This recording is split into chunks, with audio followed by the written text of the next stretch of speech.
Family dinners are a circus, and in this one, I was the clown. Again. Dad had that smug look on his face, the one he wears like a badge of honor every time he feels superior, which, in his case, is often.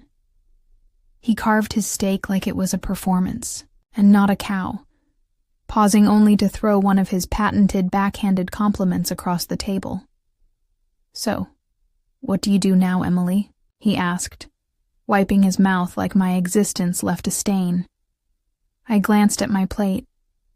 Half a potato, half a soul. "Same as always. I work," he chuckled. No one else did. Then again, they never do. "Working," he repeated. That's code for barely scraping by, right? Or is it still that consulting nonsense? Everyone went silent. Knives paused mid-air. My sister choked on her wine.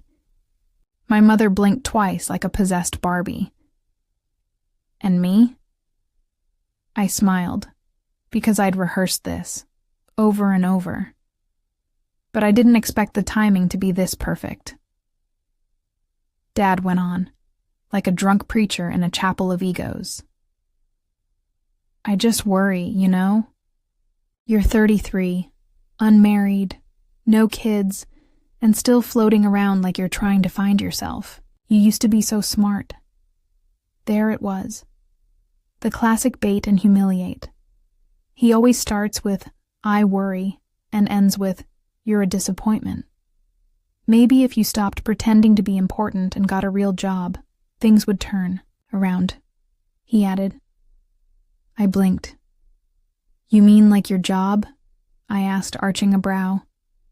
"Telling rich people how to dodge taxes?" His jaw twitched. Good. Tiny victories matter. But he wasn't done. He leaned forward, stabbing a piece of asparagus, like it owed him money. "Emily, sweetheart, this world doesn't reward dreamers. It rewards doers. You think wearing a blazer and flying to DC twice a year makes you someone? I know interns with better resumes than yours." And just as I opened my mouth to respond, not even dramatically, just politely, my phone rang. I didn't rush to answer. That would have looked desperate. I let it ring, once, twice, then casually pulled it from my coat pocket. Unknown number. I pressed it to my ear. Emily here. The voice was crisp, precise, British. "Ms. Monroe, your car is ready. The limousine is waiting outside to take you to Andrews Air Force Base. Wheels up in 45. I smiled. "Thank you. Tell the pilot not to spill the champagne this time." When I looked up, the table was frozen. Dad's fork was midair. My brother looked like he'd seen a ghost. My mother clutched her pearls, like the news just knocked 50,000 off her Botox account. "Limousine?" Dad asked, voice dry. I stood, smoothed the napkin over my plate, and straightened my blazer. "Yeah, I'm flying out tonight." "To where?" he snapped. "Dubai." I walked toward the door, slow enough to savor the confusion that danced across his face. "Security Council meeting," he scoffed. "And what are you? A translator? A secretary?" I stopped, hand on the doorknob. Then I turned.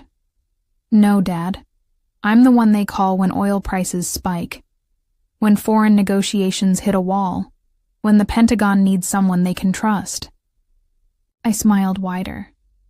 "I'm the National Energy Liaison, guardian of American petroleum interests abroad." Silence.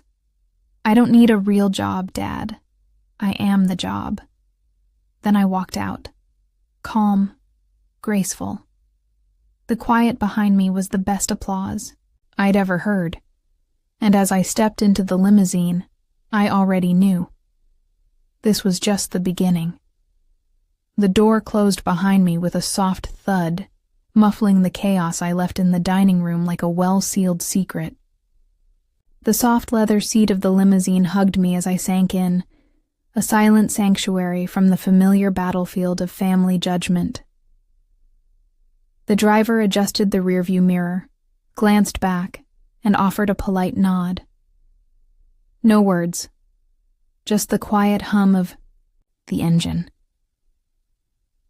I stared out the window as the city lights blurred past. Washington at night, the perfect backdrop for the kind of power I wield, even if Dad was too small-minded to recognize it. I pulled out my phone and opened a secured message from the Pentagon. The headline was simple: urgent, oil market instability, immediate deployment recommended. I smiled bitterly. The same old game.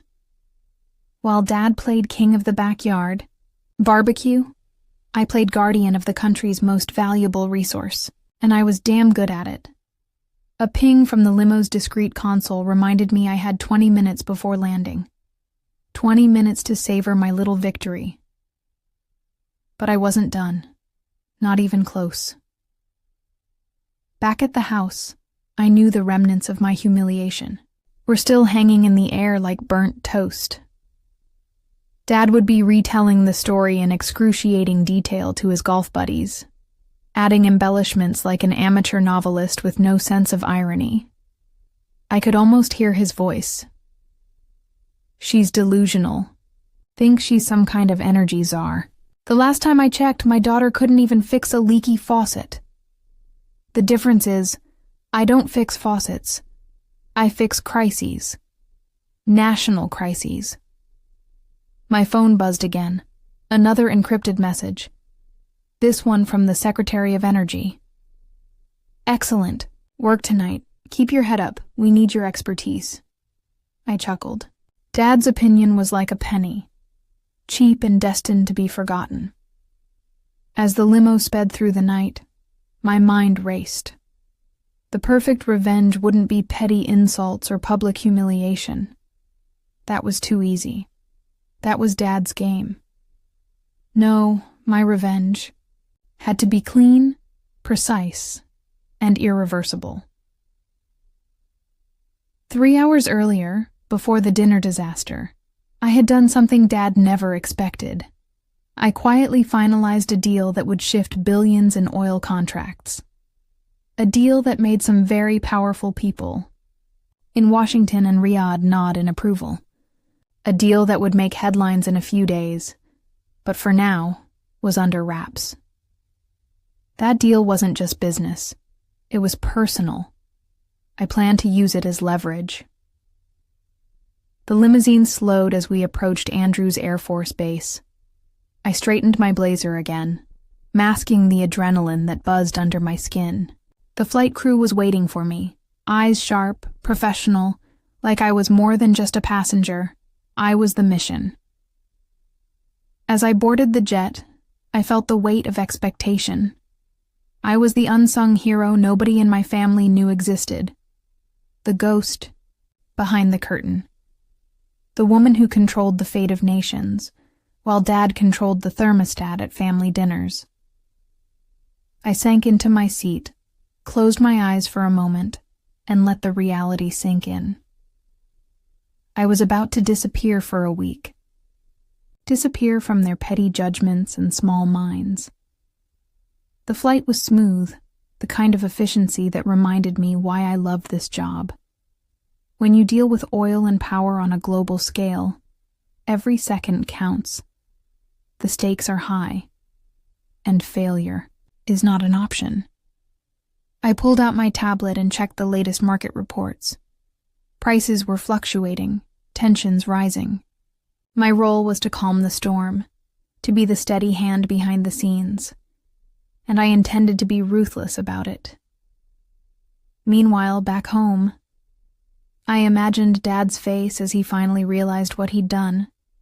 The humiliation he'd inflicted on me was a mere prelude to the blow he would suffer when my name dominated the news cycle, when the business world, the government, and yes, the press, recognized me, not as the dreamer, but as the powerhouse. He'd see me on TV, a headline across every screen. Emily Monroe, the woman steering America's energy future. That image would burn hotter than any steak he'd ever served. But I wasn't just going to let him watch from the sidelines. No, I had one last move. A week from today, when the deal officially went public, I'd send an invitation, a personal one, to Dad, a front-row ticket to the unveiling of his daughter's empire, with a twist. I thought about the invitation's wording, sarcastic, but elegant. Something like, "Dear Dad, I know how much you love family dinners. I'd hate for you to miss this one. Please join us for the press conference where I reveal my latest achievement. Dress code, business casual, just like the real jobs you said I don't have. Regards, Emily," I smirked. The sting would be delicious. Because nothing says "I'm sorry" like public vindication served cold. I looked around the jet cabin. The team was preparing briefing notes. The next few days would be a whirlwind of negotiations, press briefings, and maybe a little quiet sabotage of those who doubted me. My phone buzzed again. Another message from an unknown number. I opened it, a simple text. "Good luck, Guardian. We see you." I smiled wider. They saw me all right. And Dad? He never will. As the plane soared above the clouds, I leaned back and let the irony wash over me. Dad thought he was breaking me tonight, but in reality, he just handed me the perfect stage, and I was ready to perform. The day of the press conference arrived faster than I expected. I stood behind the curtain, adjusting my blazer, rehearsing my smile. Out there, waiting, was an audience hungry for a story, and a man I was about to humble without ever saying a word to him. Dad's invitation was already en route. He had no idea that it wasn't just a casual family dinner invite. It was the headline of his own undoing. The room filled with reporters, cameras clicking like hungry birds, flashes lighting up the stage. I stepped up to the podium, the spotlight warm, but not nearly as hot as the thrill running through my veins. "Good afternoon," I began, voice steady, confident. "Today marks a significant milestone, not just for me, but for the security and prosperity of our nation." I watched the crowd lean in. I'm proud to announce the finalization of a historic oil contract between the United States and our allies in the Middle East. This agreement guarantees stable energy supplies, strengthens diplomatic ties, and secures American interests for years to come. There it was. The big reveal that would shake the news and, more importantly, Dad's fragile ego. I smiled inwardly. After the formal speech, the floor opened for questions. Reporters bombarded me, but one question caught my attention. A simple yet pointed inquiry from a journalist from a small local paper. "Ms. Monroe, your family recently invited you to a public event. Do you have a message for your father, who has been openly critical of your career?" The room hushed. All eyes on me. I looked straight into the camera. My father taught me many things growing up, mostly about what not to do. Tonight I hope he watches carefully, because while he underestimates me, I've been quietly steering the future of American energy from behind the scenes. And for anyone else who doubts me, I'm not just his daughter. I'm his successor. The mic clicked off. Applause filled the room. But the real victory was waiting for me at home.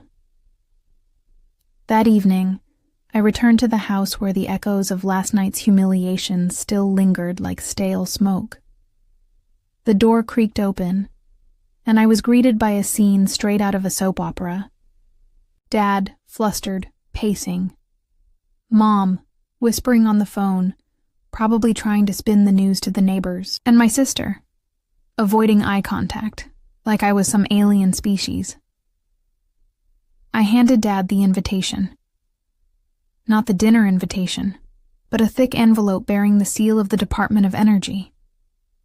He frowned, confused. "I thought you'd want to see this," I said, voice silky calm. "It's an invitation to a private briefing next week on the future of the company Dad always wanted me to have." His face paled. "What is this?" he stammered. "Your future daughter-in-law's energy portfolio," I said, savoring every syllable. "That contract I announced today, it's just the beginning. I'm managing billions of dollars in assets and negotiations. The kind of work that keeps this country running while you're stuck complaining about the stake."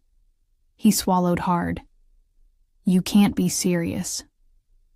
"I am," I said, stepping closer. "And I'm serious about making sure you understand that I'm not the failure you painted me to be. I'm the one holding the keys to a kingdom you never imagined." He looked down at the floor. Silence stretched between us, thick, heavy, and utterly satisfying. Over the next few days, I watched Dad's behavior shift. The confidence he wore like armor cracked. The snide remarks disappeared. Even the casual insults died in his throat. He started calling me, tentatively at first, then more often. "Emily, could you help me understand this energy bill?" Or, "I heard there's a meeting with Saudi delegates. Would you?" I smiled at his attempts. It was like watching a cat trying to swim. But I played along, careful to keep the upper hand. One afternoon, as I sat in my office scanning market reports, my phone rang again. This time it was a voice I didn't expect. Dad's. "Emily," he said, voice softer than usual. I'm sorry. I never saw how important your work was. You've made me proud." I paused, savoring the moment. "Thanks, Dad," I replied, my tone light but sincere. Better late than never. I hung up. Revenge, I realized, wasn't about ruin or public shaming. It was about showing him who I truly was, unshakable, unapologetic, and utterly indispensable. That night, as I looked out over the city skyline from my apartment, I thought about how far I'd come. From the girl who sat silently at the family dinner table, to the woman who controlled the lifeblood of a nation. And I knew this. The next time Dad tries to humiliate me, I won't just walk away. I'll hold the microphone, and he'll finally learn what it means to be truly powerless.